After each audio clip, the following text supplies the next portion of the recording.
उसके बाद सोचिए कितना लंबा प्रोसेस है। तो रोटी यूं ही नहीं आ जाती है, एक बहुत लंबा प्रोसेस है। वैसे ही एक लीडर है ना, अचानक से पैदा नहीं होता, एक लंबा प्रोसेस है, उसको तैयार करना पड़ता है। वैसे ही डिसाइपलशिप ट्रेनिंग में लूसीफर है ना, बहुत कोशिश करेगा कि कैसे भी करके मैं किसी को उसमें जुड़ने न दूं। क्यों? क्योंकि उसको अच्छे से पता है कि जिस दिन कोई लीडर अगर मजबूती से तैयार हो गया तो उसको अच्छे से पता है कि परमेश्वर का राज्य बढ़ेगा, लेकिन उसका राज्य खत्म हो जाएगा। और मैं जानता हूं इस बात को। लेकिन वचन ये भी कहता है कि हमने उसके ऊपर जय पाना है। वचन ये भी कहता है कि हमारे जो अंदर है ना, वो उससे कई लाखों गुना बड़ा जो बाहर है। तो विजय हमारी है, उसकी चिंता नहीं। लेकिन आपके हाथ में, आप कितनी डेडिकेशन देते हैं, आप कितना समर्पण देते हैं, ये उसके ऊपर है। Thank you Jesus. आइए प्रार्थना करते हैं। और थैंक यू लॉर्ड। आइए प्रार्थना करते हैं और उसके बाद हम जो है आज की जो स्टडी है उसमें जाएंगे। आइए प्रार्थना करते हैं। जितने यूट्यूब पे मुझे देख रहे हैं, मैं आपसे भी कहना चाहूँगा, प्रार्थना के साथ में हम प्रभु के पास आएंगे। आइए दुआ करते हैं। सृष्टिकर्ता पिता, यीशु के नाम से आपके पास आता हूँ प्रभु जी। मैं विनती करता हूँ इन सभी को लेकर जो इस वक्त में जुड़े हैं प्रभु। और मेरी प्रार्थना यह है कि पिता, पिछले 5 दिन से, क्योंकि आज का 6वां दिन है, पिछले 5 दिन से प्रभु जी आप हमें 5 एपिसोड में अद्भुत तरीके से चला रहे हैं। 4 दिन हमने सीखा गॉड क्या है, कल हमने देखा उद्धार क्या है, और उसी कड़ी में हम प्रभु आज पहुंच गए हैं 6वें एपिसोड पे। प्रभु जी मैं प्रार्थना करता हूँ, अगर कोई सेवक, कोई प्रभु का दास, लीडर अगर बैठा है और इस स्टडी को ले रहा है, तो मैं प्रार्थना करता हूं कि प्रभु जी आप उनके जीवन से, उनकी ज़िंदगी से भी बात करिए। और ऐसा होने दीजिए प्रभु जी कि परमेश्वर सबोपदेशक उसका 10 का 10 कहता है कि यदि कुल्हाड़ी में धार ना हो, शार्पनेस ना हो, तो लकड़ी काटने में ताकत लगती है। प्रभु अगर मिनिस्ट्री में धार ना हो, अगर मिनिस्ट्री में उनके प्रार्थना में, वचन में, प्रचार में अगर शार्पनेस ना हो, तो मिनिस्ट्री करने में दिक्कत होती है। मैं विनती करता हूं कि प्रभु जी ऐसी कृपा दीजिए, क्योंकि तेरा वचन हथौड़ा है, तेरा वचन तलवार है। और प्रभु जी मैं प्रार्थना करता हूं कि इस तरीके से तैयार कर ताकि प्रभु जी एक महान योद्धा तैयार हो जाए। आप ऐसा कर रहे हैं, मैं उसके लिए आपको धन्यवाद देता हूँ। भारत के जितने भी राज्य के लोग हैं, भारत के बाहर जितने लोग हैं प्रभु, जितने लोग हमसे जुड़े हैं इस जूम के माध्यम से, सबसे पहले आपको धन्यवाद इस जूम के लिए प्रभु जी, इस टेक्नोलॉजी के लिए प्रभु धन्यवाद। जैसे कल हमने देखा कि जकई ने पेड़ का सहारा लिया प्रभु जी आपको देखने के लिए, वैसे ही प्रभु जी आज बहुत सारे जरिए बने हैं आपसे मिलने के लिए। प्रभु जी होने दे कि बिल्कुल पक्की तरीके से लोग आपसे मिलें। परमेश्वर अगर टीचिंग देखते देखते अगर कोई अभी बीमार है, चोट में, दर्द में, तकलीफ में, किसी भी परेशानी में, पैसे की समस्या, पारिवारिक समस्या, मानसिक समस्या, शारीरिक समस्या, आत्मिक समस्या, मैं विनती करता हूं प्रभु जी उन सभी समस्याओं से बाहर निकाल। क्योंकि मैं नहीं चाहता कि प्रभु तेरा वचन ये किसी दुख में, तकलीफ में सुने। जैसे आपका प्रचार 3 दिन तक चल रहा था, लेकिन जब पतरस ने कहा कि इनको भूख लग रही है, घर भेज दे, लेकिन प्रभु तूने सुविधा वहीं करवाई। क्यों? क्योंकि तू चाहता था कि तेरा वचन सुने। प्रभु मैं प्रार्थना करता हूं कि ऐसे ही प्रभु जी इस वक्त में भी पिता परमेश्वर जितने लोग देख रहे हैं, जुड़े हैं प्रभु, उनके घर के सभी परिस्थितियों को ठीक कर प्रभु जी। एक एक चीज को प्रभु जी आप जानते हैं, आप उसे ठीक करिए परमेश्वर। आपके महान हाथों में आता हूं प्रभु जी इन सबको लेकर, और यहां से प्रभु जी टोटल कंट्रोल, टोटल कब्जा आपका हो प्रभु। आदर महिमा आपको देता हूं। और जितने यूट्यूब पे 1.5 लाख लोग जुड़े हैं प्रभु, जितने सब्सक्राइबर्स हैं प्रभु, मैं प्रार्थना करता हूं कि ये वीडियो वहां तक पहुंचे, वे भी अपना जीवन प्रभु तेरे साथ में मजबूती से साथ में चल सकें, ऐसी मैं प्रार्थना करता हूं। आदर महिमा आपको देता हूं। ये प्रार्थना यीशु के नाम से मांगता हूं, सुने और दया से कबूल करें, आमीन। या थैंक यू सो मच। आप लोग सब जुड़ गए हैं। आशा करता हूं कि मेरी आवाज़ आप लोगों के पास में ठीक से पहुंच रही है। अपना क्या नाम है, सुमन, दोनों को करो, ये मेरे को भी करो और इसको भी कर दिया, ओके। या थैंक यू निर्जला जी, गॉड ब्लेस यू। ओके, तो जितने लोग जुड़े हैं, कितने लोग जुड़े हैं, 300, बाप रे, 370, कहाँ 1000 का हम टारगेट लेके चले थे और कहाँ अभी 370 हैं। मुझे नहीं पता क्या दिक्कत है, बट ये पूरा महीना ऐसे ही चलेगा। बट मेरी आप लोगों से गुजारिश है कि अगर 1000 लोगों ने रजिस्ट्री करी है, क्योंकि आपके भरोसे पे हमने रजिस्ट्री बंद कर दी, फेसबुक यूट्यूब पे डालना बंद कर दिया, आपके भरोसे पे अगर आप लोग किसी का सीट ब्लॉक करके बैठे हैं किसी भी वजह से, आप नहीं जुड़ रहे हैं, टेक्निकल इशू है, टेक्निकल एरर है तो समझ आती है, लेकिन लगातार 6 दिन से तो इशू नहीं आनी चाहिए। तो आप लोग जो जुड़ गए हैं, आप लोग जो जुड़ चुके हैं, मैं आप सभी का धन्यवाद देता हूं। और मुझे अब यहाँ से बात को आगे बढ़ाना जारी करना होगा, शुरू करना होगा। ओके, नाउ सबसे पहले आप देख सकते हैं आपके स्क्रीन के ऊपर एमएमबी प्रेजेंस। एमएमबी का मतलब है मसीह मंथन बैठक डिसाइपलशिप ट्रेनिंग। मकसद क्या है? Equipping the universal church with sound doctrine. मैंने फर्स्ट डे कहा था कि डैनियल राज ये रिस्पॉन्सिबिलिटी लेता है, किसी भी प्रकार से हम वचन में, परमेश्वर के टीचिंग में compromise, manipulate, twisting the scripture, ऐसा किसी तरीके का कोई चीज़ नहीं करेंगे। वचन को स्टडी करता हूँ, हिस्ट्री को स्टडी करता हूँ, कॉन्टेक्स्ट को स्टडी करता हूँ, ट्रांसलेशंस को स्टडी करता हूँ, किसी भी पर्टिकुलर स्टेटमेंट को देने से पहले। ये बात आप याद रखिएगा। साथ ही साथ आपको ये भी पता है, मैंने कल भी बताया था कि मेरी पूरी कोशिश होती है, दिन रात एक करता हूँ, वचन को, बाइबल को डिग करता हूँ। डिग समझते हैं, खोद खोद कर निकालता हूँ आपके लिए। क्यों? ताकि आपको वो मन्ना दे सकूं जो किसी ने नहीं करा, किसी ने नहीं करा। मेरे प्रचार, वो चाहे कभी के भी उठा लीजिए, आपको किसी की नकल या किसी की कॉपी नहीं मिलेगी। यूट्यूब, फेसबुक, आप कहीं पे भी ढूंढ लीजिएगा। क्यों करता हूं? ताकि आपको परमेश्वर की तरफ से फ्रेश मन्ना मिल सके। ओके, नाउ साथ ही साथ जितने एडमिन्स हैं, नीता जी और साथ ही साथ नरेंद्र राव, ये लोग सब जुड़ गए हैं। ओके, ठीक है, आप लोग देख लीजिएगा, आपका जो काम है आप लोग देख लीजिएगा। और मैं समझता हूँ कि अब आवाज़ ठीक है, सब कुछ ठीक है। और यूट्यूब के जितने लोग हैं, आपका भी मैं वेलकम कर देता हूँ दोस्तों। और लगातार 5 एपिसोड से हम सीखते आ रहे हैं। आपके लिए ये बड़ा सा स्क्रीन रखा है जहाँ पे आप लोग देख सकते हैं एपिसोड नंबर 6। इसके ऊपर आज जो है हम बात करेंगे। नाउ कल देखा था जी, एक्सक्यूज मी, कल देखा था सच्चा उद्धार ब्रैकेट में पूरा समर्पण।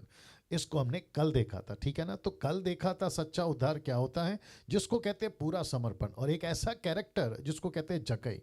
और आप सभी जानते हैं कि उसके ऊपर जो है बड़े अद्भुत तरीके से परमेश्वर ने बात किया था। अगर आपने नहीं देखा है, आप जो कल नहीं जुड़े थे, यूट्यूब के ऊपर हम अपलोड करते हैं आप लोगों की सुविधा के लिए। क्यों? ताकि आप लोग उसको देख सकें, ठीक है ना। साथ ही साथ आपको ये भी बताता चलूं कि जितने लोगों तक आप लोग खरी शिक्षाओं को शेयर कर सकें, आप लोग ज़रूर करेगा। यूट्यूब के लोगों को भी कहना चाहता हूं कि आप लोग जितनी तादाद में शेयर कर सकते हैं, प्लीज़ आप लोग शेयर करें, क्योंकि ये शिक्षाएं बहुत ज़रूरी है लोगों तक पहुंचना, ठीक है ना। तो कल देखा था सच्चा उद्धार ब्रैकेट में पूरा समर्पण क्या होता है। आज हम बात करेंगे उद्धार से क्या क्या प्राप्त होता है। मैं रिपीट करता हूं कि क्या क्या प्राप्त होता है। बहुत बहुत इंपॉर्टेंट बात आपके बीच में रखने जा रहा हूं डीटी के माध्यम से, यानी कि डिसाइपलशिप ट्रेनिंग के माध्यम से। और मैं समझता हूं कि इसकी पीडीएफ फाइल आपके व्हाट्सएप पे पहुंच रही है, आप उसका भी रिकॉर्ड आपके पास में रखें। और मुझे पता है कि कुछ लोग हैं ना, लिखते हैं, आप लोग लिखते हैं, नोट्स बनाते हैं, तो प्लीज़ बनाइए, मुझे कोई एतराज़ नहीं है। लेकिन मेक श्योर कि लिखते वक्त में मेरी बात आपके ऊपर से ना जाए। कभी कभी क्या होता है ना कि हमारा एक ही दिमाग है, आंख जहां दिमाग वहां, आंख नहीं जहां नहीं दिमाग वहां। ये बात तो आप लोग भी जानते हैं, ठीक है ना। तो उद्धार से क्या क्या प्राप्त होता है, जिसको मैंने इंग्लिश में भी रखा है, what are the benefits of salvation. मैं रिपीट कर देता हूं कि उद्धार से क्या क्या प्राप्त होता है, what are the benefits of salvation. उद्धार पाने के बाद, जी दोस्तों, उद्धार पाने के बाद आपके पास में 12 प्रकार के फायदे आपको मिलते हैं। तो मैं रिपीट करता हूं, कम से कम 12 प्रकार के फायदे आपको मिलते हैं। तो ये जो 12 प्रकार के जो फायदे हैं ना, मैं आपके बीच में अभी एक एक करके रखता चला जाऊंगा। याद रखो, फायदे, बेनिफिट्स, ठीक है ना।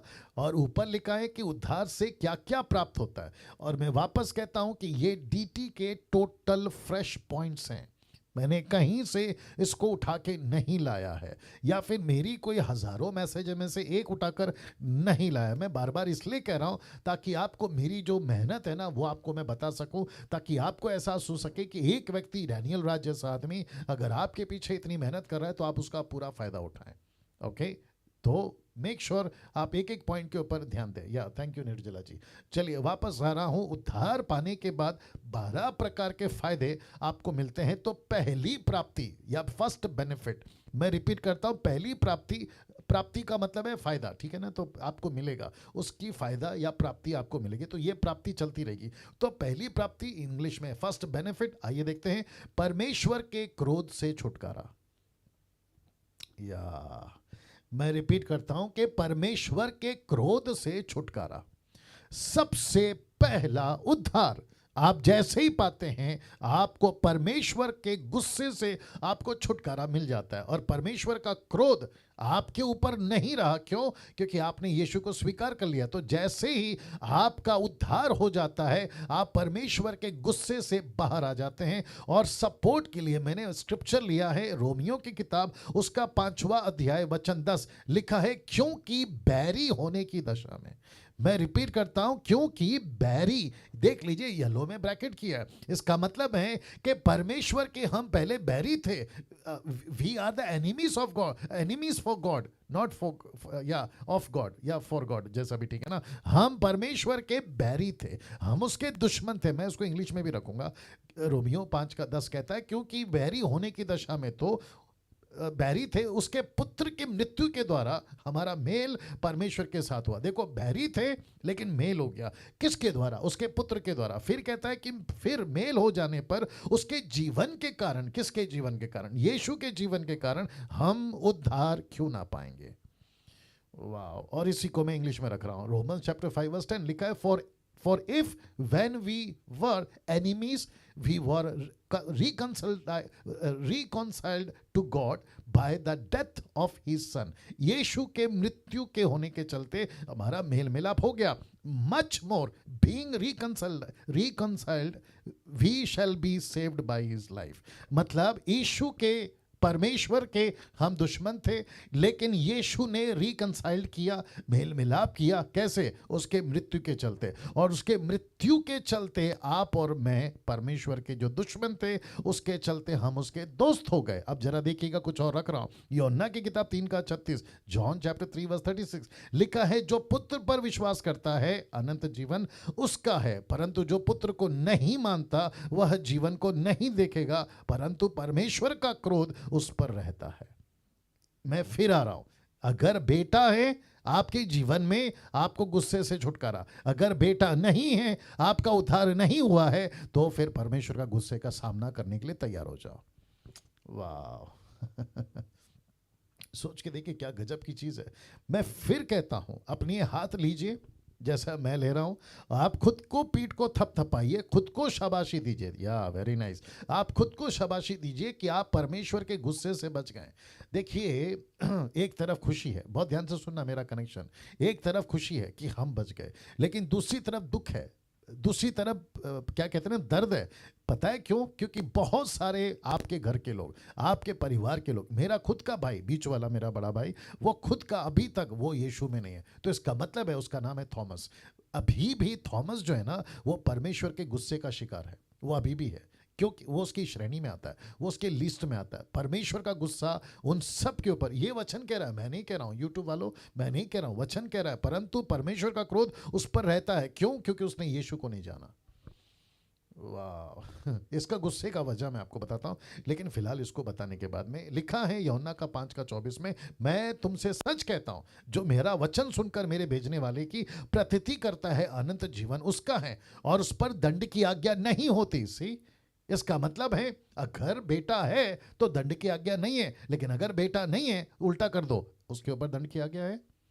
मैं वही तो बता रहा हूं, परंतु वह मृत्यु से पार होकर जीवन में प्रवेश कर चुका ना। मुझे वापस वहां पर आना होगा जहां पे मैंने आपको पहला ये वचन बताया था, क्योंकि बैरी होने की दशा में तो उसके पुत्र की मृत्यु के द्वारा, इसका मतलब है परमेश्वर ने, बहुत ध्यान से सुनना, गजब का लॉजिक दे रहा हूं, परमेश्वर का गुस्सा शांत कब हुआ? जब उसका बेटा मरा।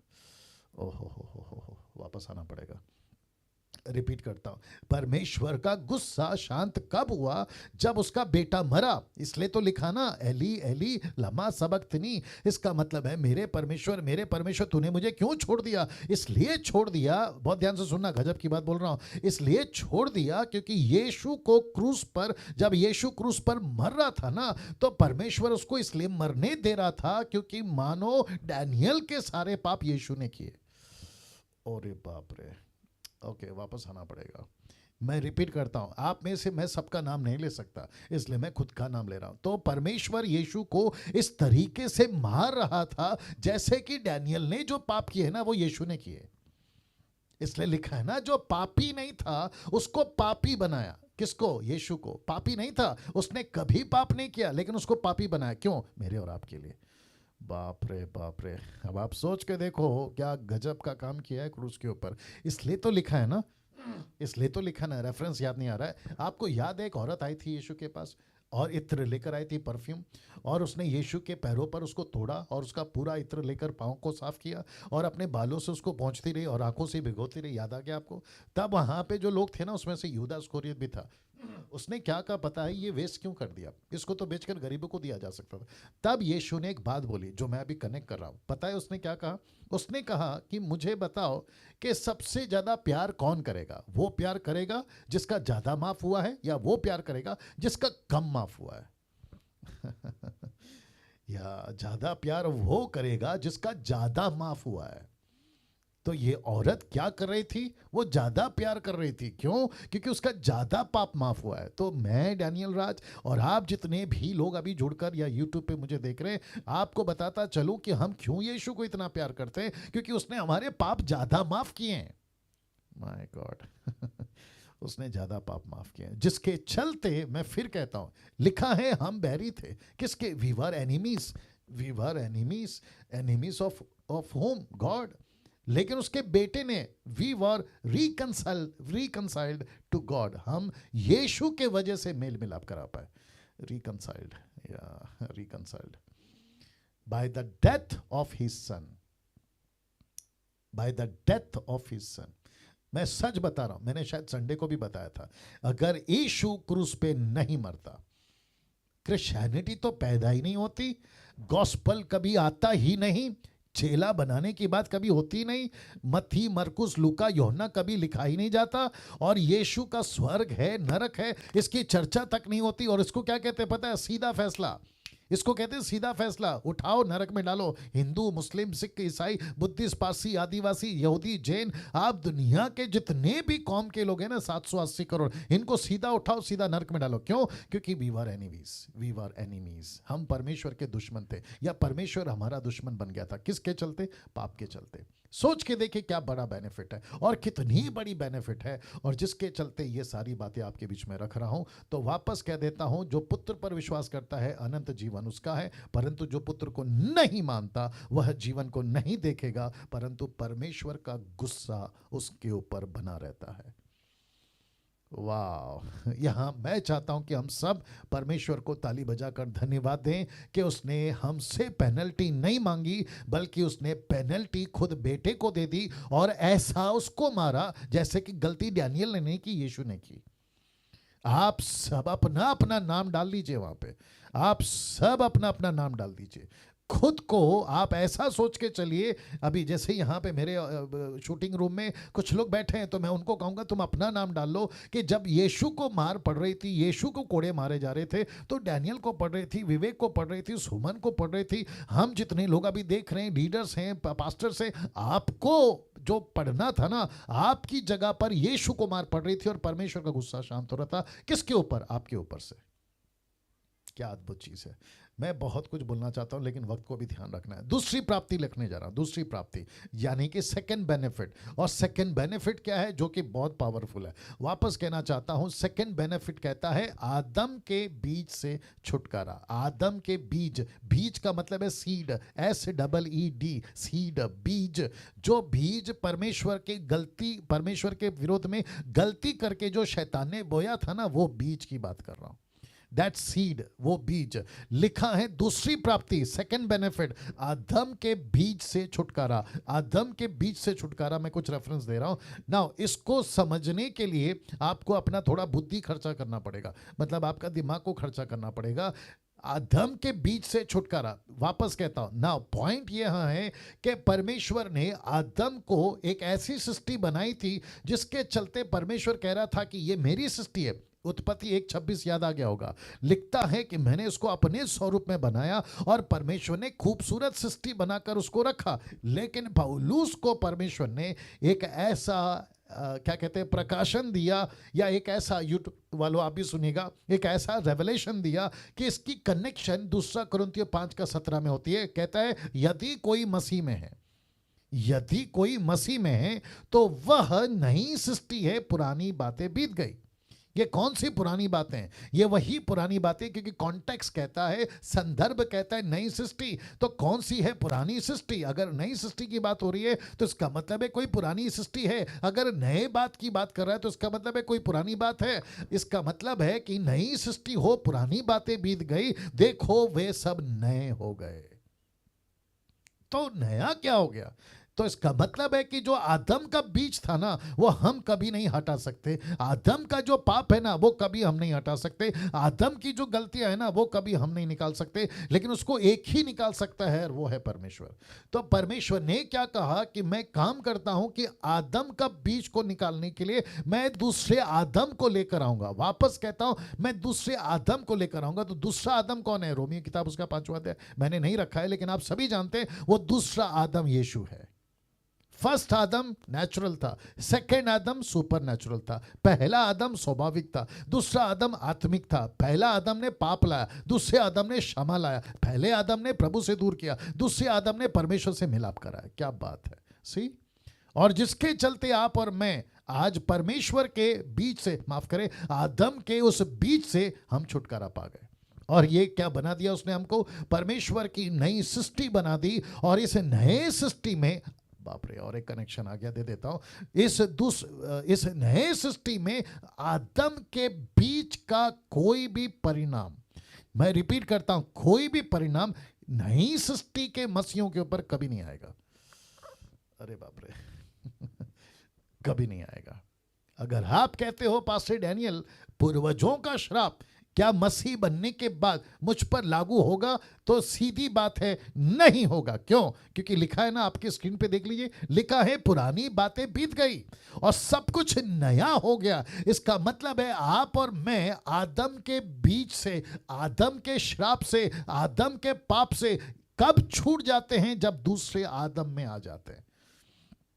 यार और एक देना पड़ेगा, और एक देना पड़ेगा। सब लोग ठीक हैं, सबको अच्छा लग रहा है। आशा करता हूं कि आप लोग बहुत सारी बातें सीख रहे हैं। अगर आप लोग देख रहे हैं, सुन रहे हैं, तो थंब वाला, या thank you thank you thank you, या वंडरफुल। ओके, वापस आ रहा हूं, बहुत ध्यान से सुनिएगा। जैसे मैंने कहा कि आपके ऊपर किसी प्रकार का आदम का श्राप, आदम की वजह से जितने भी क्या कहते हैं गुनाह था ना, वो यीशु में आने के बाद आपके ऊपर कभी नहीं आएगा। क्यों? क्योंकि आप नई सृष्टि हैं।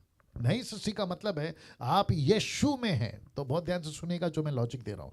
देखिए, मत्ती की किताब उसका पहला अध्याय 1 से लेकर 17 तक, लूका की किताब उसका 4वां अध्याय, जहां पे जियोनोलॉजी यानी कि वंशावली का जिक्र है। तो आपको पता चलेगा कि मत्ती में अगर आप गिनती करोगे ना, तो आपकी गिनती होनी चाहिए 42।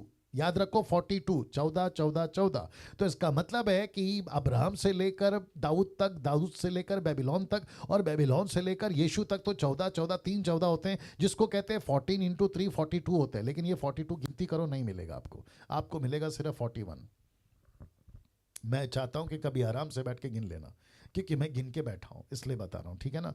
तो वो आखिरी वंशावली कहां गई, जिसको कहते हैं 42nd वंशज या 42nd जियोनोलॉजी, वो कहां गए? तो वो किसकी जियोनोलॉजी है? लिखा है यीशु की वंशावली। तो यीशु की वंशावली तो काउंट नहीं होगी ना, हम और आप तो यीशु के वंशज हैं। तो यीशु का वंशज क्यों हो गए? क्योंकि आदम के वंशज ने पाप लाया, यीशु के वंशज ने क्षमा लाया। आदम के वंशज ने श्राप लाया, यीशु के वंशज ने आशीष लाया। आदम के वंशज ने क्या लाया? परमेश्वर से अलगाव यानी कि दूरी। लेकिन यीशु के वंशज ने क्या लाया?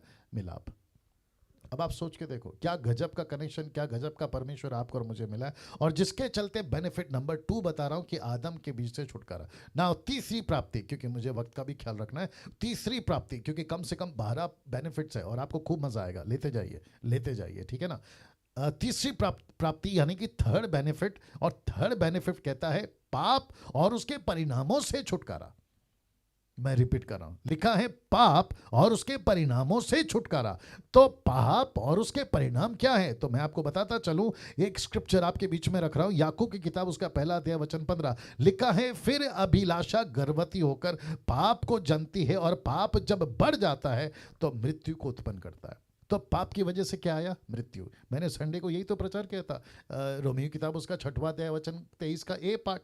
और ए पार्ट कहता है पाप की मजदूरी मृत्यु है, लेकिन बी पार्ट कहता है कि उसका परमेश्वर का वरदान अनंत काल का जीवन है। याद आ गया होगा आपको।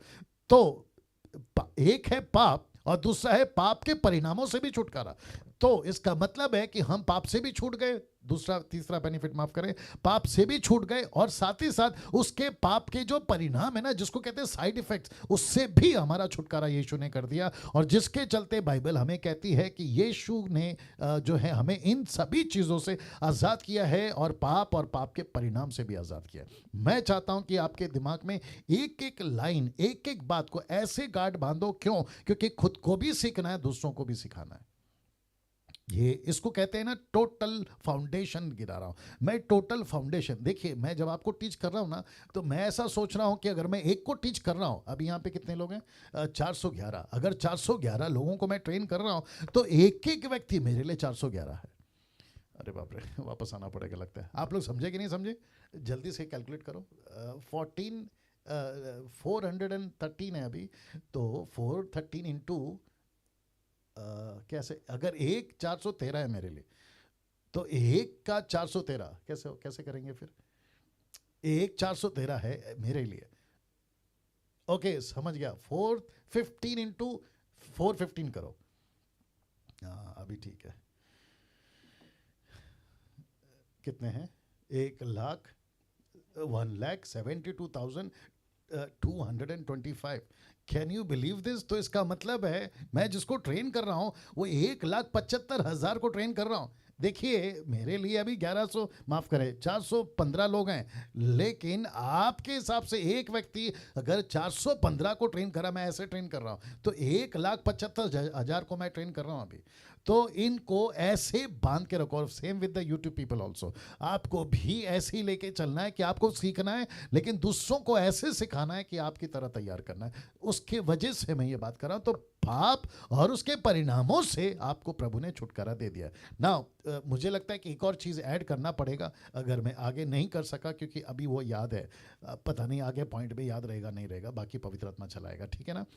जो याद अभी मुझे है वो ये है कि एक है पाप, दूसरा है उसके परिणामों से छुटकारा। तो जिसको कहते हैं कि पाप का जो साइड इफेक्ट होता है ना, जिसके चलते इंसान जिया, वो सारी चीजें निकल गए। तो सिर्फ प्रभु ने पाप नहीं माफ किया है, लेकिन उसके इफेक्ट को भी निकाल दिया। वाह मजा आ रहा है। उसके इफेक्ट को भी निकाला है, उसके परिणाम को भी निकाला है, और जिसके चलते इंसान पाप में जीकर जो कार्य करता था, डरता था, परेशान होता था ना, उस तक को निकाला। तो कैसे? मैं भी कनेक्ट कर रहा हूं। देखिए आप किसी को भी पूछो, वो चाहे टाटा, बिरला, अंबानी, लंदन का प्रिंस, या रोडपति, करोड़पति, नेता, अभिनेता, किसी को भी हो, उसको पूछो सर आपको भूत से डर लगता है? 99.9% सब बोलेंगे जी हाँ हमको भूत से डर लगता है।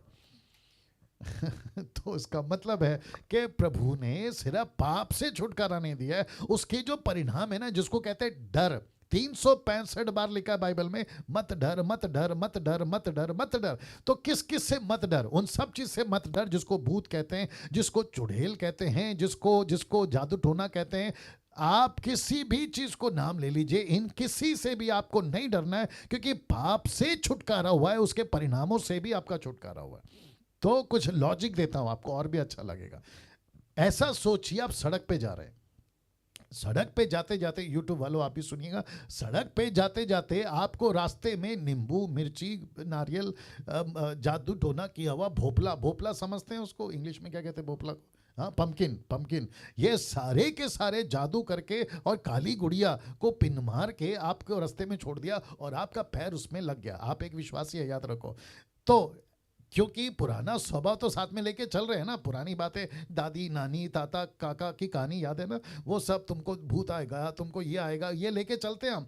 तो ऐसे टाइम पे अब आप नई सृष्टि बन गए, तो नई सृष्टि का बंदा, विश्वासी, दास दासी, बेटा बेटी, क्या उसको जो जादू किया है उस पर आपका लात लग गया, या आप उस पर गिर गए, या वो आप पे गिर गया, तो आपके दिमाग में टक करके एक ऐसा आता है, अरे अभी मुझे कुछ हो जाएगा। तो मैं उस टाइम के लिए कह रहा हूं कि आपको रद्दी भर भी कुछ नहीं होगा। रद्दी भर भी कुछ नहीं होगा।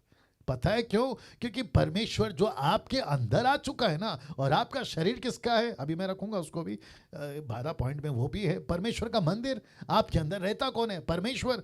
ये वही परमेश्वर का आत्मा है जिसने यीशु को मुर्दों में से जिलाया, आपके अंदर रहता है। तब आप सोच के देखो कि इस पृथ्वी का कोई भी जादू टोना आपको छू तक सकता है, ऐसे हो आप, या तो इसका मतलब है आप और हम इतने गजब के लोग हैं कि परमेश्वर आपको और मुझे इस तरीके से तैयार करता है।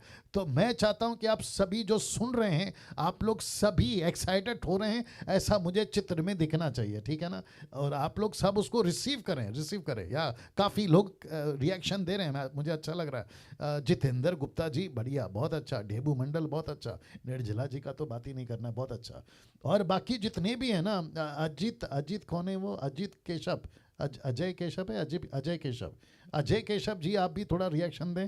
कहाँ बैठे मुझे नहीं पता, लेकिन आप लोग सब रिस्पॉन्स देंगे, ठीक है ना? चलिए, तो वापस आता हूं कि जादू टोना आप पर असर नहीं करेगा। किसी कलकत्ता का, अफ्रीका का, किसी भी प्रकार का दुष्ट आत्मा रात में दिन में, मैं तो कहता हूं कि आप लोग जब ये नॉलेज मिल गया ना, आप रात में बत्ती चली जाती है तो आप लोग अचानक से डर जाते हो, अरे अभी भूत आ जाएगा। भूत को क्या डर लगता है मालूम है? अरे अभी डैनियल आ जाएगा, या आप है ना जितेंद्र आ जाएगा, या निर्जला, वो उनका डर है।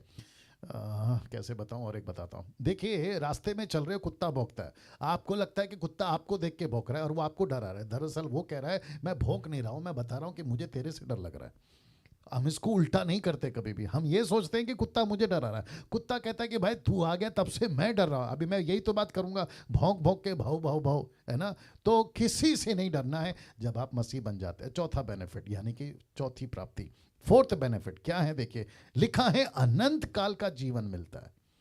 वाह, अनंत काल का जीवन कब? जब यीशु का आपका उद्धार कर देता है, या आपको उद्धार मिल जाता है। तो लिखा है 1 यूहन्ना उसका 5 का 11 और 12 कहता है, और वह गवाही यहाँ है। मैं रिपीट करता हूं, और वह गवाही यहाँ है। यूट्यूब वालों आप भी सुनो, लिखा है कि परमेश्वर ने हमें अनंत जीवन दिया है। सीधी बात है, कैसे कन्वे करूं? सीधी बात है, इसको सुप्रीम कोर्ट का ऑर्डर मानिए। अगर सुप्रीम कोर्ट ने कह दिया ना कि आप केस जीत गए और अपोजिट पार्टी को आपको 1 करोड़ देना ही पड़ेगा, ऐसी जो लाइन होती है ना कि सीधी बात है आपको देना ही पड़ेगा, किसी का बाप उसको नहीं कैंसिल कर सकता। सुप्रीम कोर्ट ने अगर ऑर्डर दे दिया, वैसे ही ऊपर बैठा जो, जिसको कहते हैं ना महासुप्रीम, सुप्रीम का भी बाप है वो कहता है गवाही यह है कि जिसका उद्धार हो चुका है, परमेश्वर ने हमें अनंत जीवन दिया है। कौन सा जीवन दिया है? अनंत जीवन दिया है। और लिखा है, बहुत ध्यान से सुनना, अनंत जीवन दिया है और यह जीवन उसके पुत्र में है। और ब्रैकेट में मैंने यीशु लिखा है ताकि आपको बता दूं कि अनंत जीवन किसी अरे गहरे ने नहीं दिया है। बाप रे ये अनंत जीवन आपको किसी अरे गहरे ने नहीं दिया है। यूट्यूब वालों आप भी सुनिएगा, ये किसी उल्टे सीधे अभी वाले तभी वाले, ऐसे वाले वैसे वाले, पेड़ वाले, लकड़ी वाले, लोहे वाले, सोना चांदी वाले, ये कुत्ता बिल्ली जिसको ईश्वर बना के घूम रहे हैं ना, उन्होंने नहीं दिया है। लिखा है यीशु में ये अनंत जीवन। तो इसका मतलब है, क्या करूं और एक बता देता हूं, बहुत अच्छा आएगा, आपको अच्छा लगेगा। यूहन्ना की किताब 14 का 1, यीशु ने कहा कि तुम मुझ परमेश्वर पर विश्वास रखते हो, मुझ पे विश्वास रखो। बोला क्यों? मैं जा रहा हूं और तुम्हारे लिए घर बना रहा हूं। ऐसा कौन कहता है पता है? जब घर पे किसी का बाप अपने बच्चे को बोलता है ना कि मैं शाम को तेरे लिए खिलौना लाऊंगा, मैं शाम को तेरे लिए चॉकलेट लाऊंगा, मैं शाम को तेरे लिए गिफ्ट लाऊंगा, वो बच्चे को पूरा कंफर्म रहता है कि शाम जैसे 5 बजेगा या 6 बजेगी, टंग करके बेल बजेगा और पप्पा दिखाई देंगे और उसके हाथ में गिफ्ट होगा। ये बिल्कुल ठीक वैसे ही, और अक्सर ऐसे होता है कि बाप सुबह कहता है शाम को गिफ्ट आ जाती है, बाप कहता है चॉकलेट आएगा शाम को आ जाती है, गिफ्ट आएगा शाम को आ जाती है। वैसे ही हम सब का बाप जिसका नाम है यीशु मसीह एक शाम आएगा, वाह एक शाम आएगा और उसके हाथ में वो गिफ्ट होगा। गिफ्ट क्या है? मेरे पिता के घर में रहने के बहुत से जगह हैं, और आपके फ्लैट की चाबी, आपके कमरे की चाबी, आपके विला की चाबी, आपके 2 BHK 3 BHK, मुझे नहीं मालूम कि वहां पर मेंशंस हैं क्या है, मुझे नहीं मालूम क्योंकि मैंने तो अभी तक नहीं देखा, लेकिन विश्वास है कि पक्का मिलेगा। उसकी चाबी आपके नाम पे लिखी हुई आपके हाथ में यीशु देगा। वाह अच्छा पास्टर डैनियल, अगर ऐसी बात है, जी जी जी, सब लोग ताली बजाएंगे प्रभु के लिए। अच्छा, अगर ऐसी बात है पास्टर डैनियल, तो परमेश्वर हमको यहां पे इतना दुख क्यों दे रहा है? परमेश्वर कहता है बेटा यही तो कल बताया था ना कि रास्ता कौन सा चुनना है, सकरा। रास्ता कौन सा चुनना है, सकरा। यहां पे पौलुस कहता है तुम्हारे पास में जो है खाने को उसमें संतुष्ट करो, जो है पहनने को उसमें संतुष्ट करो, जो है रहने को उसमें संतुष्ट करो। देखो कभी कभी मैं आपको सच्ची बताता हूं, मैं जब टीवी पे न्यूज़ में देखता हूं ना कि किसी ने कहा कि उसके पास करोड़ों का घर है, तो हल्का सा ना एक ऐसा जलन टाइप होती है, हल्का सा जलन टाइप होती है कुछ सेकंड के लिए। यार करोड़ों का घर है, यार BMW है, यार क्या 5 स्टार में खाना खाते, यार क्या कपड़ा पहनते, यार क्या मज़े वाली ज़िंदगी जीते। लेकिन वो छोटे से सेकंड के लिए, और वो छोटी सी जो थॉट आके ऐसे निकल जाती है ना, तो फिर बड़ा सा थॉट आता है कि यार ये तो इनका टेम्पररी है इनका तो टेम्पररी है, मतलब इनका तो हमेशा का नहीं है ना। लेकिन जो हमारा परमानेंट है ना, वो है स्वर्ग में, वो है स्वर्ग में। तो यहां का 2 BHK, यहां का करोड़ों का पैसा, यहां की अच्छी चीजें ऐसे निकल जाएगी, ऐसे निकल जाएंगे। लेकिन जो ऊपर है ना, जिसको कहते हैं कभी कोई हाथ नहीं लगा सकता, वो आपका है। और वो इसलिए है क्योंकि आपको अनंत काल का जीवन मिला। क्या अद्भुत है, क्या महान है, और क्या परमेश्वर का कार्य है। प्रभु को ताली बजाकर धन्यवाद देंगे सभी लोग, सभी लोग सभी लोग ताली बजाकर धन्यवाद देंगे। या ये रंजय, रंजय क्या नाम है, रनले, रनले, अच्छा उनका नेटवर्क का प्रॉब्लम शायद। या मैं चाहता हूं कि जैसे जैसे पंच लाइन आती है ना, मैं जब आपको दूसरे लैपटॉप में देखता हूं तो आप लोग सब लोग जो है ना, कुछ तो एक्टिव रहते हैं और लेकिन कुछ लोग एकदम ढीला टाइप बैठे हैं। तो मैं चाहता हूं कि मजबूत हो जाए, क्योंकि ये परमेश्वर का वचन है जो आपको डाइजेस्ट करना है, और ये तभी होगा जब आप उसको रिएक्ट करोगे, ठीक है ना। तो लिखा है, यह गवाही यह है कि परमेश्वर ने हमें अनंत जीवन दिया, और यह जीवन उसके पुत्र यीशु मसीह में। जिसके पास पुत्र है उसके पास जीवन है। क्या बात है, जिसके पास पुत्र है उसके पास जीवन है, और जिसके पास परमेश्वर का पुत्र नहीं है उसके पास जीवन भी नहीं है।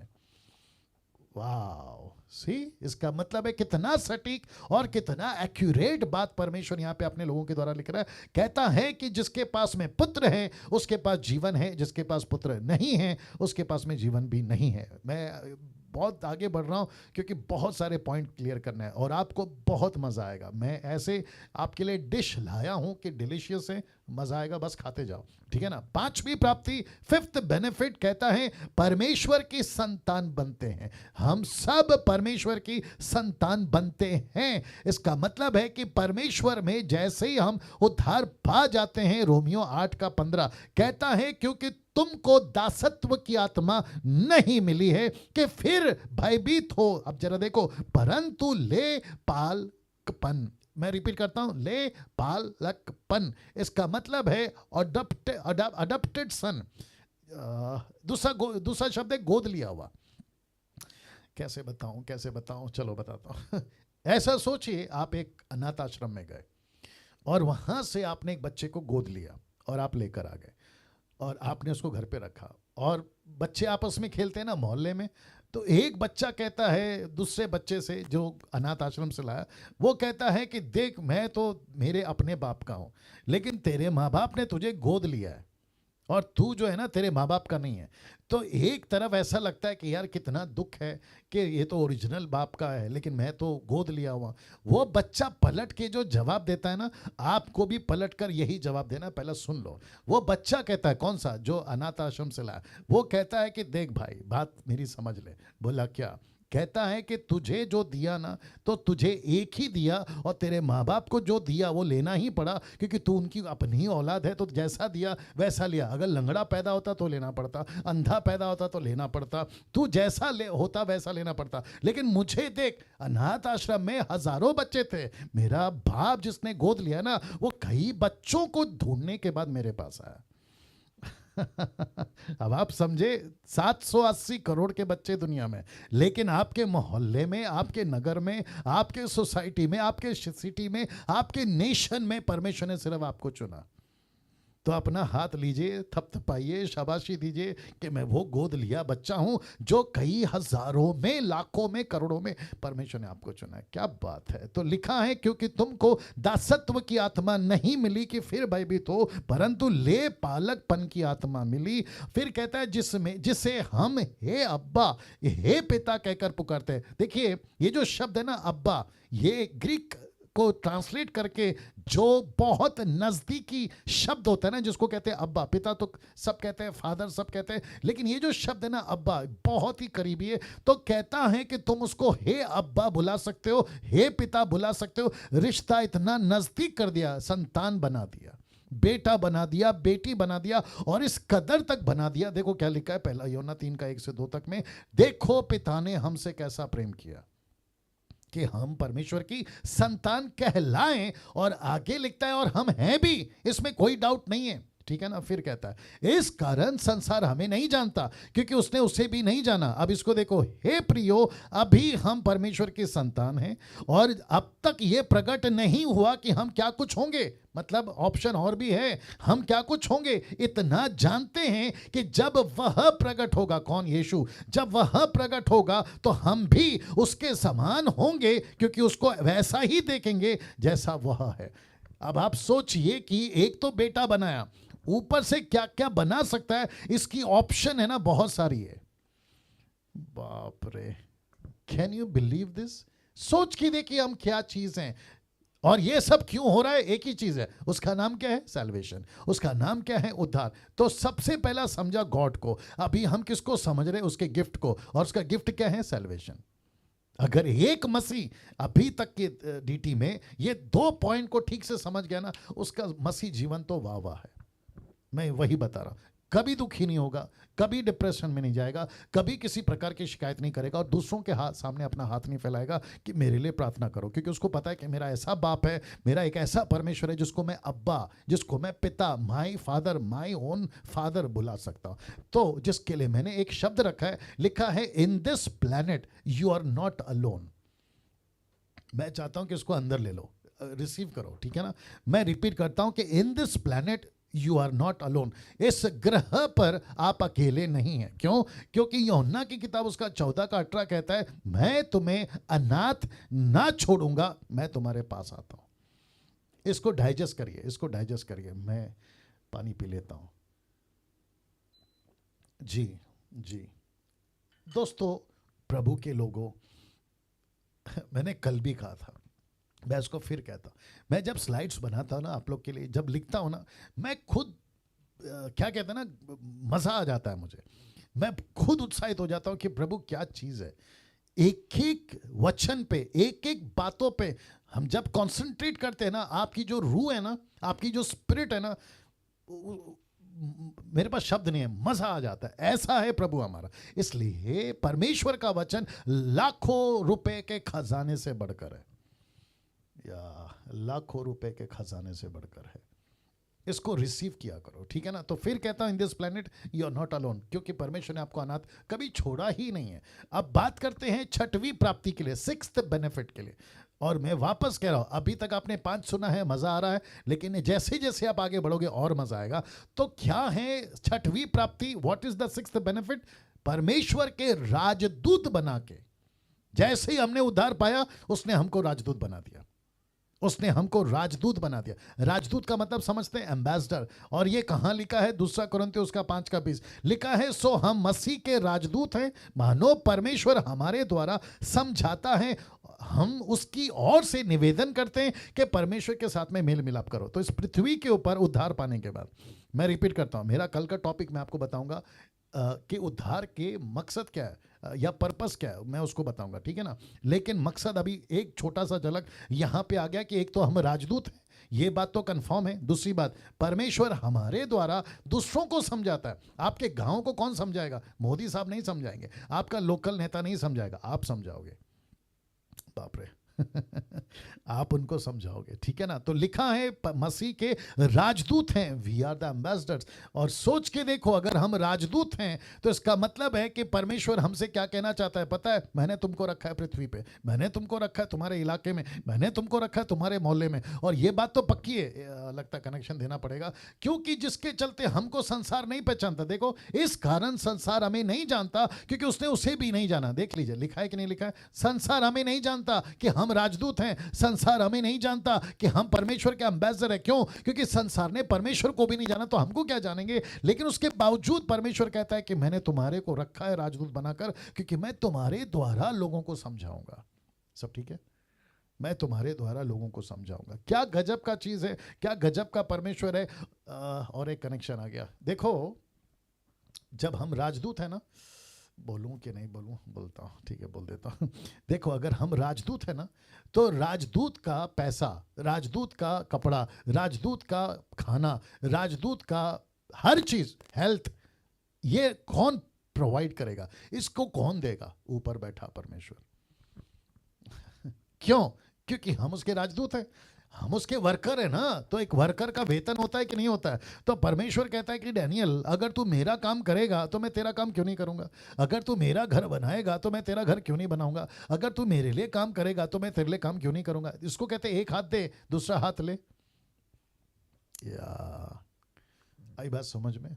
इसलिए कभी भी किसी भी वजह से पैसे को लेकर, हेल्थ को लेकर, नौकरी को लेकर, बिजनेस को लेकर, आपका घर को लेकर कभी कभी चिंता नहीं करना है, नहीं करना है। कैसे बताऊं? और एक एग्जांपल आ रहा है, चलो ठीक है बता देता हूँ। बस लेते जाओ, है ना, जितना हो सकते लेते जाओ। देखो एक व्यक्ति था जो अपनी फैमिली के साथ जहाज में गया था। आपने शायद सुना है कि नहीं सुना मालूम नहीं, लेकिन अभी याद आ रहा। वो व्यक्ति अपने घर से पूरा खाना वगैरह बनाकर पैकेट में बनाकर लेकर गया, लेकिन खाना वक्त से पहले ख़त्म हो गया। टिकट बाकायदा खरीदी थी। उसके बच्चे को भूख लगी। बाप ने कहा कि अभी बच्चे की भूख मिटाना है, तो पड़ोस में जहाँ शिप था, जहाज था, वहाँ पे खाना बन रहा था। चोरी कर कर उसने अपने बच्चे को दे दिया। लेकिन उसके कैप्टन ने उसको पकड़ लिया और उसको पूछा कि भाई तुम चोरी क्यों कर रहे हो? कहते कि सर ऐसा है कि मैं घर से खाना लाया था, वो ख़त्म हो गया, अभी सफ़र 2 दिन का और बाकी है, मेरे बच्चों को भूख लगी है, इसके लिए मैंने चोरी की। कैप्टन ने पूछा कि आपने टिकट खरीदा? बोला यस खरीदा। बोला फिर जब आपने टिकट खरीदा है तो फिर आपने चोरी क्यों की? बोला क्यों? कहते हैं कि जब टिकट खरीदा था तो आपने जो टिकट की कीमत चुकाई है ना, तो वो जितना दिन का सफ़र है ना जहाज में, वो सबके खाने का भी कीमत आपने चुका दिया। तो फिर आप चोरी क्यों करें? नंबर 1। दूसरा, घर से क्यों खाना बना के लाए जब यहाँ पे आपके लिए मुफ्त में खाना है? आप समझ गए? वैसे ही इसको कहते हैं उद्धार का टिकट। जब आपने उद्धार का टिकट ले लिया है तो आप अपना जीवन कैसे जिए? खाना बना के ला रहे हो, सुक्का सुक्का खा रहे हो, जबकि प्रभु ऊपर से दे रहा है आपके लिए। सो ये सारी चीज़ें मैं क्यों कह रहा हूँ? टेम्परेचर एसी बढ़ा दो।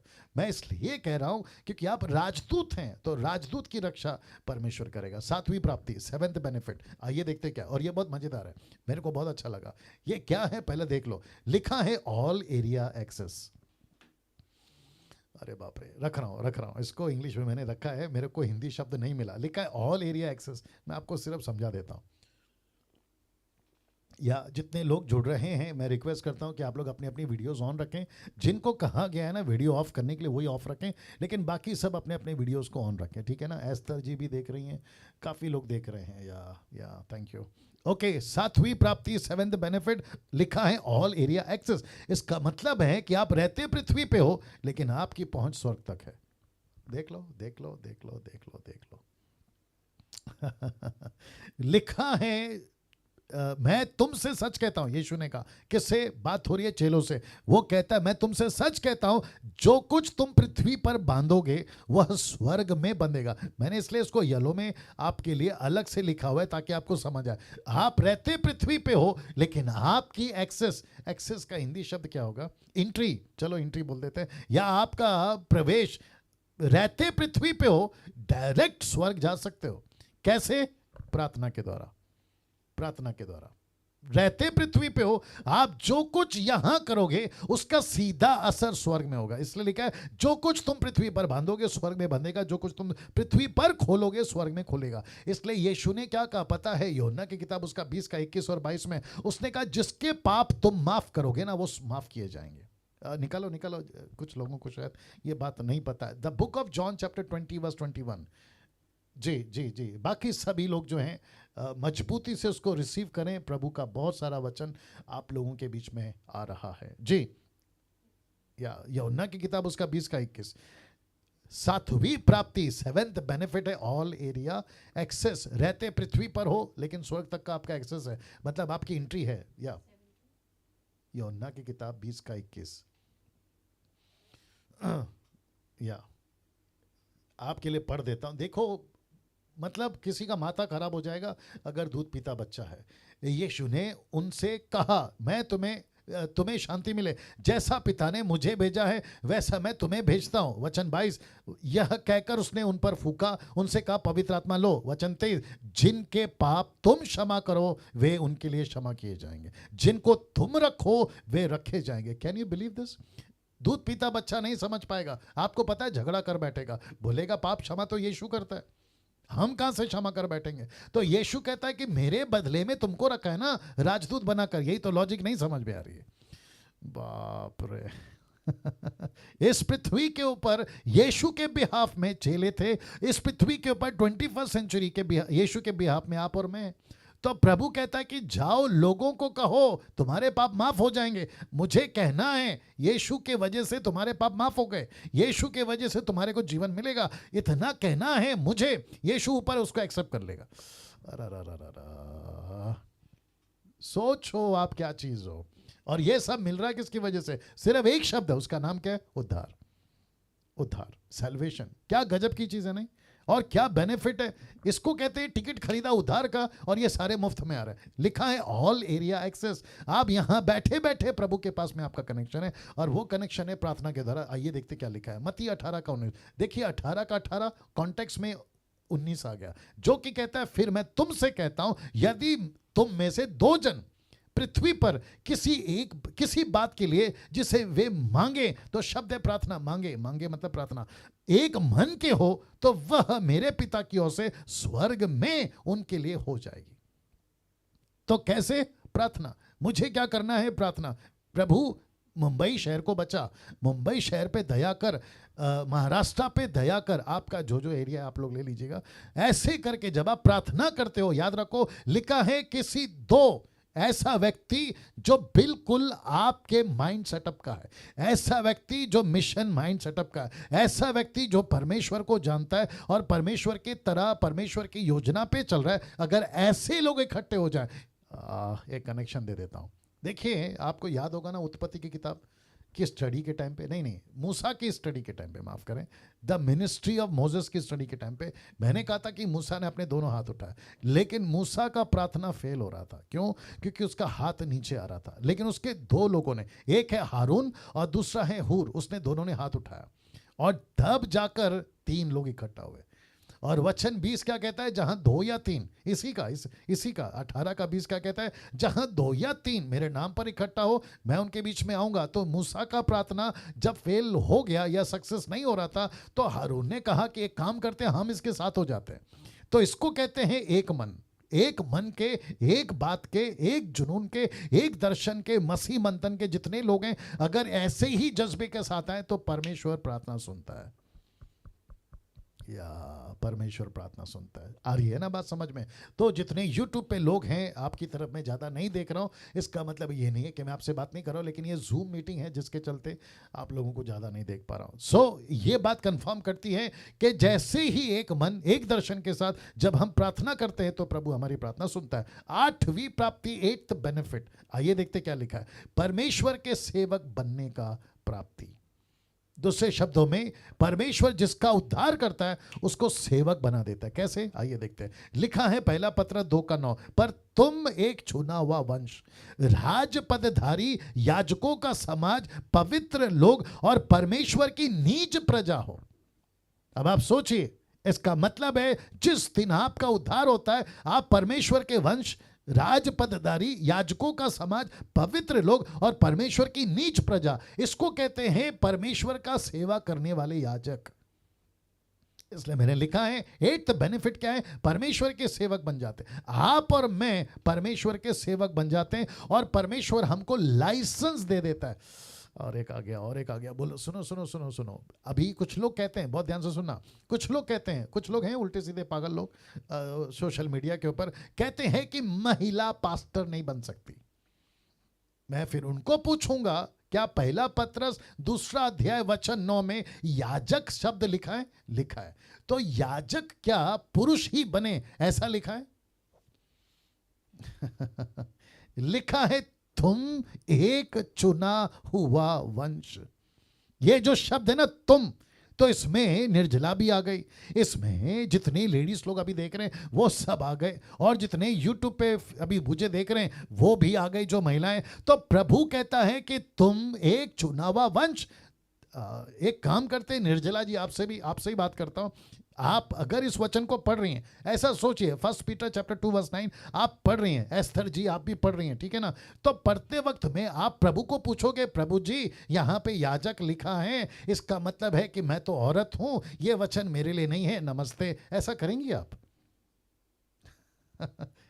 आपको पूछ रहा हूं निर्जला जी, आप नहीं करेंगे ऐसा।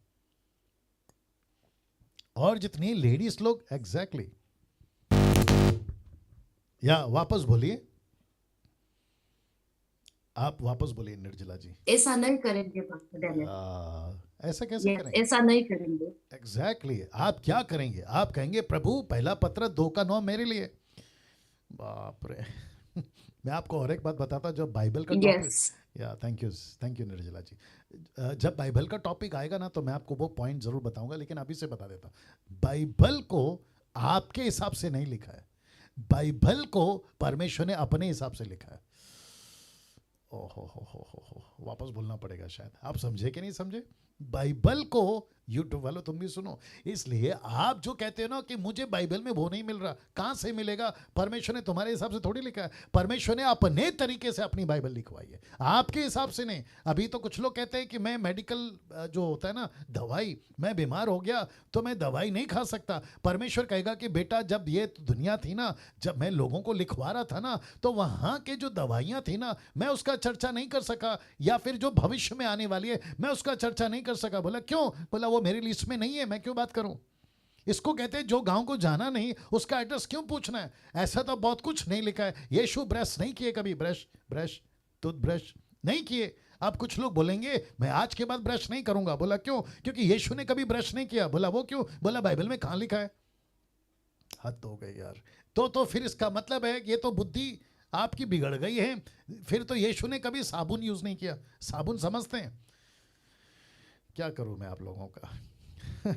सोच के देखिए, वापस कहता हूं, जब बाइबल का टाइम आएगा ना टॉपिक, मैं तभी बात करूंगा, लेकिन वापस कहता हूं कि बाइबल आपके हिसाब से नहीं लिखी गई है, बाइबल परमेश्वर ने अपने हिसाब से लिखवाई, क्योंकि मैटर परमेश्वर का है, आपका और मेरा नहीं है। तो वापस आ जाता हूं, आप सब परमेश्वर के सेवक हैं, और मैं वापस कहता हूं पुरुष हो या स्त्री हो, डंके की चोट पे बोलता हूं, यूट्यूब वालों तुम भी सुनो, अगर कोई मूर्ख टाइप का आदमी कहता है कि लेडीज पास्टर नहीं बन सकती, उसको नमस्ते करो, वो कलीसिया को छोड़ दो और जाकर अपनी सेविकाएं करो। क्यों? क्योंकि परमेश्वर आपके साथ है। मैं वापस कहता, बहुत मूर्खता देख ली, बहुत बर्दाश्त कर ली, इन लोगों की मूर्खता के चलते बहुत बड़ा कौम। और एक आ गया, बोल देता हूं, बहुत ध्यान से सुनना, अभी जितने जूम पे है ना वो भी सुनिए, और यूट्यूब वालों तुम भी सुनो। देखिए जब इनकी मीटिंग होती है ना, पेंटिकोस्टल, कैरिस्मेटिक, इन सब की, इवन मेनलाइन चर्च की भी बात कर लो, इनमें 90% मेजोरिटी महिलाओं की, लेडीज की। यस और नो? 90% मेजोरिटी लेडीज की। ये जब फोटो निकालते हैं ना, ये जब वीडियो बनाते हैं ना, तो इनके पूरे के पूरे मीटिंग में आपको पूरा का पूरा हॉल खचाखच भरा पड़ेगा, मिलेगा किससे? लेडीज से, महिलाओं से। अच्छा, फिर जब पूरा प्रचार करते हैं महिलाओं को, मुझे पता है मैं टॉपिक पे बाहर हूं, लेकिन वापस आऊंगा, ठीक है ना? पूरा का पूरा प्रचार करते हैं महिलाओं को, कहते हैं पवित्र आत्मा उतर रहा है, किसके ऊपर? महिला। तो जोर जोर से तालियां बजाना, पवित्र आत्मा आपको छू रहा है, किसको? महिलाओं को। फिर जब पूरा मीटिंग हो जाता है, अगर किसी ने पूछ लिया कि पास्टर जी आपने इतना अच्छा प्रचार किया, पवित्र आत्मा भी दे दिया, अब मैं पास्टर बनना चाहती हूं, तो सट करके बोलते हैं ऐसे कैसे तुम पास्टर बन सकती हो, तुम तो लेडीज हो। तो जब लेडीज थे तो हमको इतना ठूसा क्यों? जब पहले ही पता था कि हम लेडीज हैं, तो हमको बीच में रख के प्रचार किया क्यों? हमको तुमने ऐसा, देखिए टेबल पे बच्चे को बिठाया, कहते अभी खाना आ रहा है, अभी खाना आ रहा है, अभी खाना आ रहा है, और जैसे ही खाना आता है कहते तुम नहीं खा सकते। ये तो फिर गलत है ना?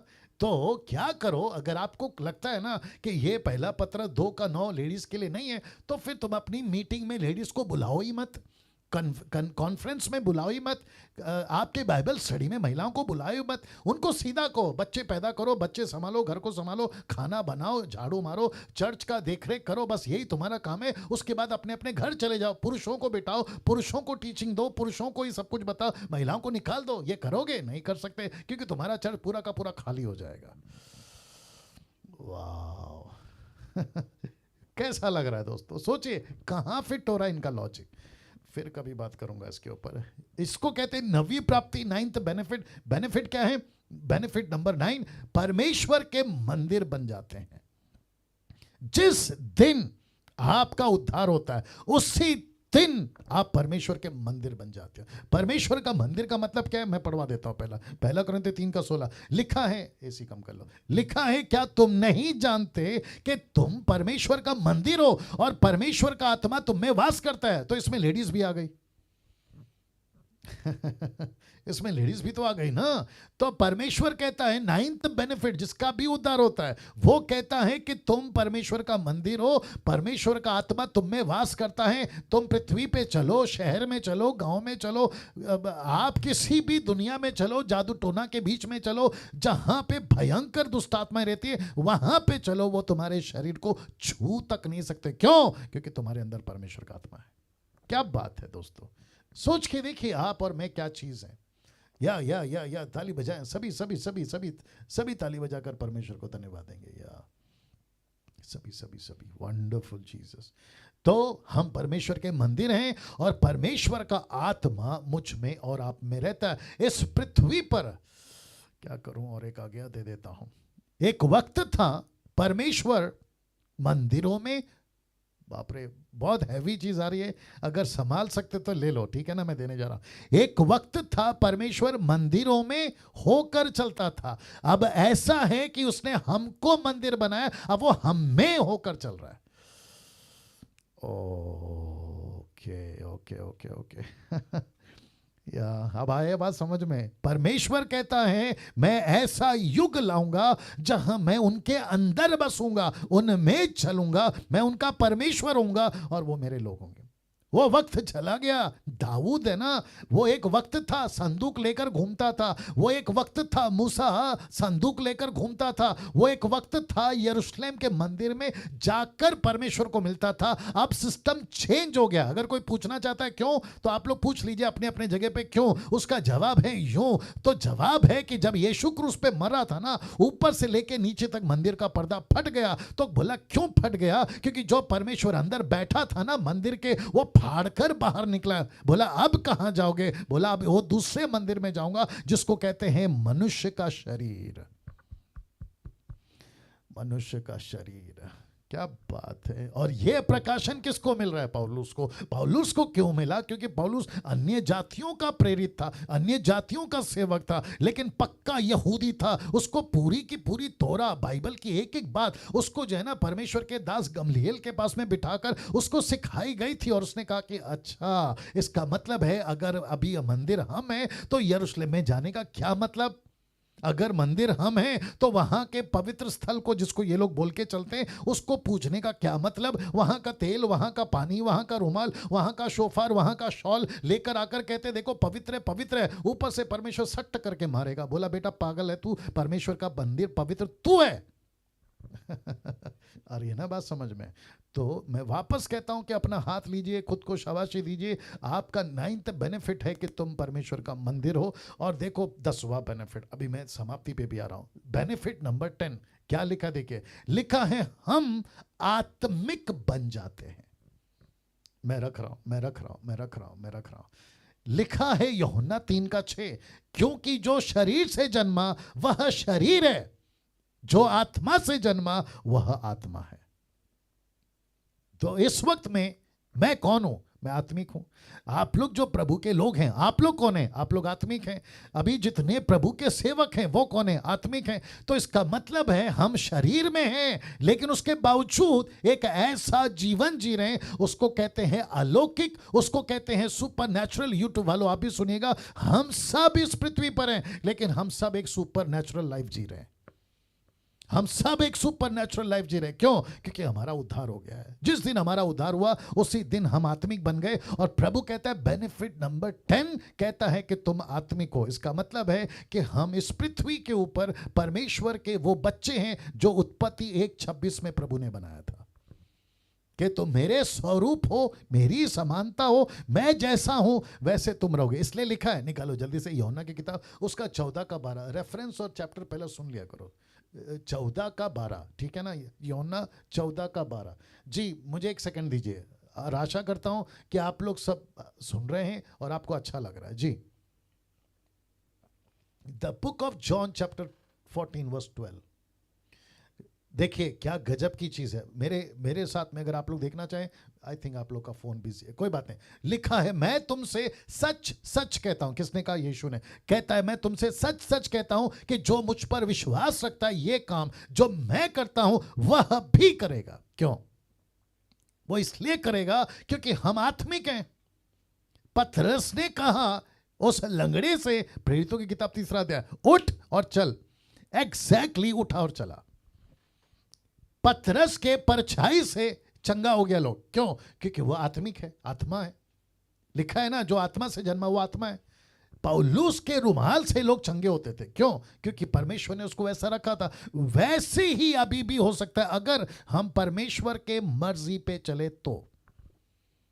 परमेश्वर के मर्जी पे का मतलब क्या पता है? आत्माओं को जीतने जाओ चमत्कार होगा। आत्माओं को जीतने जाओ चमत्कार परमेश्वर कराएगा। आत्माओं को बचाओ, चेला बनाओ, परमेश्वर ये काम करेगा। कुछ लोग मूर्ख लोग हैं यूट्यूब के ऊपर अपना बकवास करते रहते हैं, कहते हैं कि आपको परमेश्वर ने आत्मिक बनाया। तो बोला क्या करें? बोला घर बैठो परमेश्वर से दर्शन मांगो, घर बैठो परमेश्वर से ज्ञान मांगो, घर बैठो परमेश्वर से वरदान मांगो। ऊपर से परमेश्वर बोलता है बेटा जब जीपीएस, जब तक तेरी गाड़ी रोड पे नहीं आती वो काम नहीं करती, तो मेरा चमत्कार जब तक तू आत्मा नहीं बचाएगा, उस रोड पे नहीं जाएगा, तो मेरा जीपीएस तेरे साथ कैसे काम करेगा? मैं फिर कहता हूं कि चमत्कार व्यक्तिगत पर्सनल यूज के लिए नहीं दिया गया। This is given for the body of the sake of body of Christ. मसीह की देह के लिए दिया गया। That's it. आपको और मुझे क्यों चाहिए चमत्कार जबकि मैं खुद ही एक चमत्कार हूं? वापस बोलना पड़ेगा। मैं खुद ही एक चमत्कार हूं, मैं खुद ही परमेश्वर का मंदिर हूं, मैं खुद ही परमेश्वर का बेटा बेटी हूं। तो मुझे क्यों चाहिए यह वरदान? परमेश्वर कहता है कि तुझे वरदान दूंगा ताकि तू मेरी कलीसिया चलाए। See how powerful is this? लेकिन आज मूर्खता की लेवल यह है, कहते हैं कि मुझे दान दो। क्यों? बोला घर बैठे एंजॉय करूंगा। क्या करूं और एक क्या बोल देता हूं। डॉक्टर कभी खुद के लिए डॉक्टर नहीं बनता, इंजीनियर कभी खुद के लिए इंजीनियर नहीं बनता, मैकेनिक कभी खुद के लिए मैकेनिक नहीं बनता, कारपेंटर कभी खुद के लिए कारपेंटर नहीं बनता। ऐसे आप किसी को भी उठा लीजिए, कोई खुद के लिए नहीं बनता, वो बनता है दूसरों के लिए। यस और नो? यस और नो? बोला मैं पायलट बनूंगा, खुद ही हवाई जहाज उड़ाएगा। मैं ट्रेन का ड्राइवर बनूंगा, खाली गाड़ी लेकर तू खुद ही जाएगा।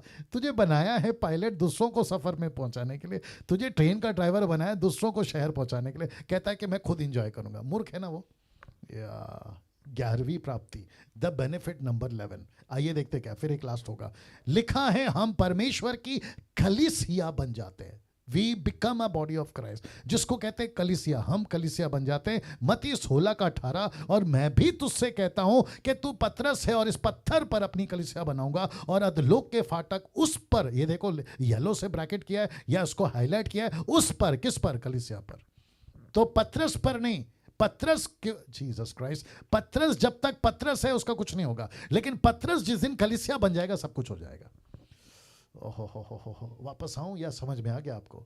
जब तक डैनियल है ना, कुछ नहीं होगा, लेकिन जिस दिन डैनियल कलीसिया बन जाएगा सब कुछ हो जाएगा। और एक बोलना पड़ेगा, लूसीफर को डैनियल से डर नहीं है, लूसीफर को डैनियल जो कलीसिया बन गया ना उससे डर है। लूसीफर को निर्जला से डर नहीं है, लूसीफर जब निर्जला चर्च बन जाती है ना तब उसको डर है। इसलिए तो लिखा है ना, अधोलोक के फाटक उस पर प्रबल नहीं हो। किस पर? चर्च पर, कलीसिया पर। I hope you got the point. सोच के देखिए क्या गजब की चीजें परमेश्वर बता रहा है, क्या गजब की चीजें परमेश्वर बता रहा है। या काफी लोग बैठ के देख रहे हैं, या काफी लोग बैठ के देख रहे हैं। कुछ लोग ऐसे बैठे हैं, मेरे को दिख रहा है लैपटॉप में, ऐसा लग रहा है कि ये आदमी कब खत्म करेगा। ऐसे भी कुछ लोग बैठे हुए हैं। कोई बॉडी मूवमेंट नहीं, किसी प्रकार का कोई हलचल नहीं, और इनकी शक्लें ऐसी हैं कि ऐसा लगता है कि इनको ज़बरदस्ती ला के बिठाया गया। सर ऐसा मत करो, या मैं नाम ले सकता हूँ लेकिन किसी का नहीं ले रहा हूँ। चलिए वापस आते हैं। बेनिफिट नंबर 11, आप उद्धार पाते ही आप यीशु की कलीसिया बन जाते हैं। अच्छा, अभी कलीसिया कौन कौन है? पुरुष भी और स्त्री भी, दोनों की दोनों कलीसिया, ठीक है ना। ये रहा एक और वचन लिखा है इब्रानियों किताब उसका 12 का, माफ करें, या 12 का 22 से 24 तक, पर तुम सिय्योन के पहाड़ के पास, फिर कहता है जीविते परमेश्वर के नगर स्वर्गीय यरूशलेम के पास, लाखों स्वर्गदूतों और उन पहलोटों की साधारण सभा और कलीसिया, ये देखो कलीसिया आ गया, लिखा है कलीसिया जिनके नाम स्वर्ग पर लिखे हुए हैं या स्वर्ग में लिखे हुए हैं, सबके न्यायी परमेश्वर के पास सिद्ध किए हुए धर्मियों की आत्माओं और नई वाचा के मध्यस्थ यीशु और छिड़कावे के उस लहू के पास आए हो। तो इसका मतलब है 28 साल पहले मैं किसके पास आया?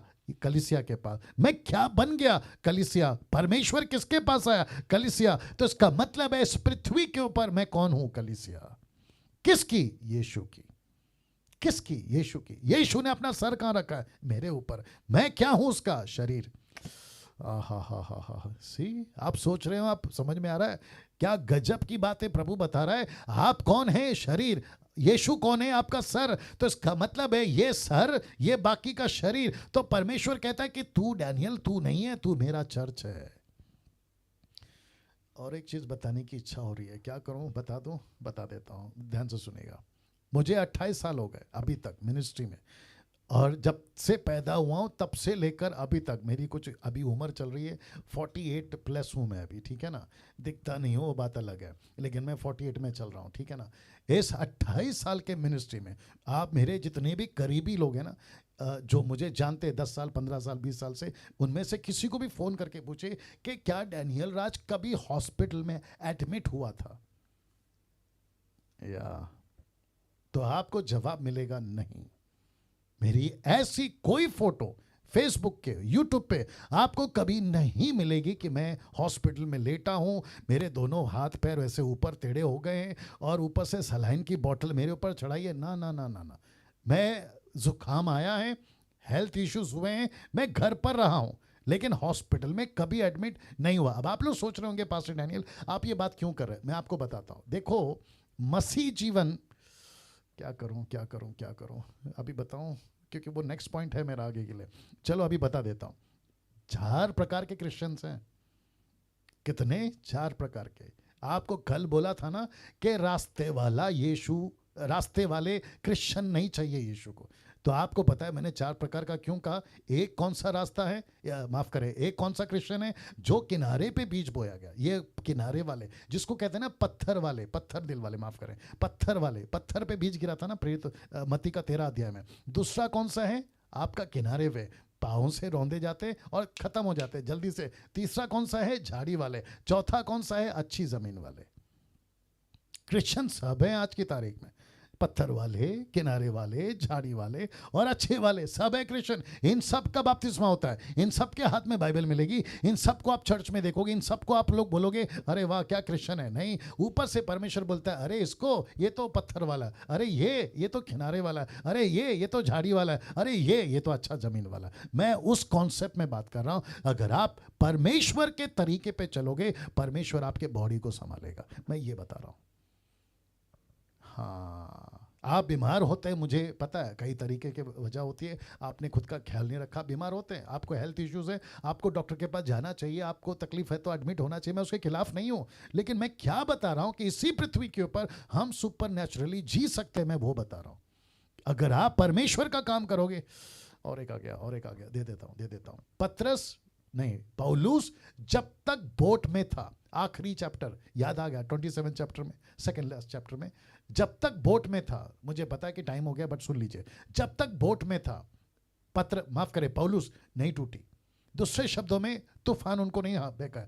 परमेश्वर ने जैसे ही उसको कहा कि बेटा तुझे कुछ नहीं होगा, यहां तक कि तेरे सर का बाल भी बाका नहीं होगा, बोला था कि नहीं बोला था। और तेरे साथ जितने ट्रैवल कर रहे हैं उनमें से किसी को भी मैं मरने नहीं दूंगा, बिल्कुल सेफ, बिल्कुल सुरक्षित उसको किनारे पे लाके छोड़ा। क्यों? क्योंकि पौलुस जो है ना वो परमेश्वर के मिशन में था। जो परमेश्वर के मिशन में, उसका परमेश्वर ख्याल नहीं रखेगा क्या? बताइए। मैं वही तो बता रहा हूं। मैंने ये एग्जाम्पल क्यों दिया? मैं किसी के खिलाफ नहीं हूं। आपको डायबिटीज होता है, इलाज कराइए। आपको क्या कहते हैं, ब्लड प्रेशर है, इलाज कराइए। आपको हार्ट इश्यू से इलाज कराइए, मैं उसके खिलाफ नहीं हूं। लेकिन मैं बात कर रहा हूं वो चौथे टाइप के क्रिश्चियन की, जो अच्छी जमीन पे बोया है, वो अपनी पूरी जिंदगी हॉस्पिटल में क्यों बिताए? वो परमेश्वर की सेवा के लिए निकला है, वो पूरी जिंदगी दवाई इलाज क्यों करते बैठे? टेबल पे खाना खाओ ना, दवाइयां क्यों खा रहे हो? इसके ऊपर फिर कभी बात करूंगा अच्छे से डिटेल में, लेकिन बात को समझ जाओ कि जो परमेश्वर के रास्ते पे है, परमेश्वर उसका ख्याल रखेगा। क्यों? क्योंकि हम उसका मंदिर हैं, हम उसकी कलीसियां हैं, और परमेश्वर अपने लोगों को संभालता है। ये रहा लास्ट में, फिर उसके बाद में मैं समाप्ति पे रहा। 12वीं प्राप्ति कहता है, द 12th बेनिफिट कहता है, पवित्र आत्मा की छाप लग जाती है। जिसका भी उद्धार होता है उसके ऊपर पवित्र आत्मा की छाप लग जाती है। इफिसियों 1:13 और इफिसियों 4:30, ये दो जगह पे छाप यानी कि सील का जिक्र हुआ है। और उसी में तुम पर भी, जब तुमने सत्य का वचन सुना, जो तुम्हारे उद्धार का सुसमाचार है, जिस पर तुमने विश्वास किया, प्रतिज्ञा किए हुए पवित्र आत्मा की छाप, पवित्र आत्मा की छाप लग गई। तो इसका मतलब है, अभी जरा ध्यान दीजिएगा, इसका मतलब है कि मुझे परमेश्वर ने ऐसी सील लगा दी इस ग्रह पर, और जब मैं मरूंगा तो ये सील के साथ ऊपर जाऊंगा। ओहो हो, इसी छाप के साथ मैं ऊपर जाऊंगा। तो ऊपर बैठा परमेश्वर मुझे क्यों पहचानेगा लाखों करोड़ों की आत्माओं के बीच में कि डैनियल आ गया? बोला क्यों? इसके ऊपर छाप लगी है। किसकी? पवित्र आत्मा की। किसकी? उद्धार की। क्या बात है दोस्तों। नाउ अब देखो क्या लिखा है, मैं फिनिश कर रहा हूं। लिखा है भजन संहिता 103:2, the book of Psalm chapter 103 verse 2, bless the Lord O my soul and forget not all his benefits. उसके किसी भी बेनिफिट्स को नहीं भूलना। तो टोटल कितने बेनिफिट्स हैं? 10। एक एक करके, माफ करें 12, एक एक करके फिर रख देता हूं। परमेश्वर के क्रोध से छुटकारा, बेनिफिट नंबर 1। बेनिफिट नंबर 2, आदम के बीज से छुटकारा, बेनिफिट नंबर 3। पाप और उसके परिणामों से छुटकारा, बेनिफिट नंबर 4। अनंत काल का जीवन मिलता है, बेनिफिट नंबर 5। परमेश्वर के संतान बनते हैं, बेनिफिट नंबर 6। परमेश्वर के राजदूत बनने का अधिकार मिल जाता है, benefit number 7। All area access, benefit number 8। परमेश्वर के सेवक बनने का अधिकार मिल जाता है, बेनिफिट नंबर 9। परमेश्वर के मंदिर बन जाते हैं, बेनिफिट नंबर 10। हम आत्मिक बन जाते हैं, बेनिफिट नंबर 11। हम परमेश्वर की कलीसिया बन जाते हैं, और बेनिफिट नंबर 12, पवित्र आत्मा की छाप लग जाती है। वाह, सी। अब बाकी का कल विषय होगा अपने उद्धार के मकसद को समझना। ये कल बताऊंगा। ओके, एक प्रार्थना करेंगे और फिर उसके बाद में जो है हम आगे बढ़ेंगे, यानी कि फिनिश करेंगे, ठीक है ना? ओके, तो बाकी सभी लोग सुन चुके हैं। आपको पीडीएफ फाइल मिल जाएगी, और याद रखिए कि कल ठीक 7:30 बजे हम फिर जो हैं परमेश्वर की महिमा के लिए मिलने वाले हैं, ठीक है ना? आइए प्रार्थना करते हैं। सृष्टिकर्ता पिता आपके महान हाथों में आते हैं प्रभु जी, और प्रार्थना करते हैं कि ये जो 12 बेनिफिट्स हैं प्रभु सैल्वेशन के, इसको समझने के लिए आप हमें सहायता किए, लोगों को समझने के लिए सहायता किए, और बाकी जितने यूट्यूब पे देख रहे हैं उनको भी सहायता करिए प्रभु जी, ताकि परमेश्वर हम उद्धार के विषय को लेकर पूरी तरह से मजबूत हो जाए। आदर महिमा आपको देते हैं, ये प्रार्थना यीशु के नाम से मांगते हैं, सुने और कबूल करें, आमीन। ओके, तो या उसको बंद करिए यूट्यूब को।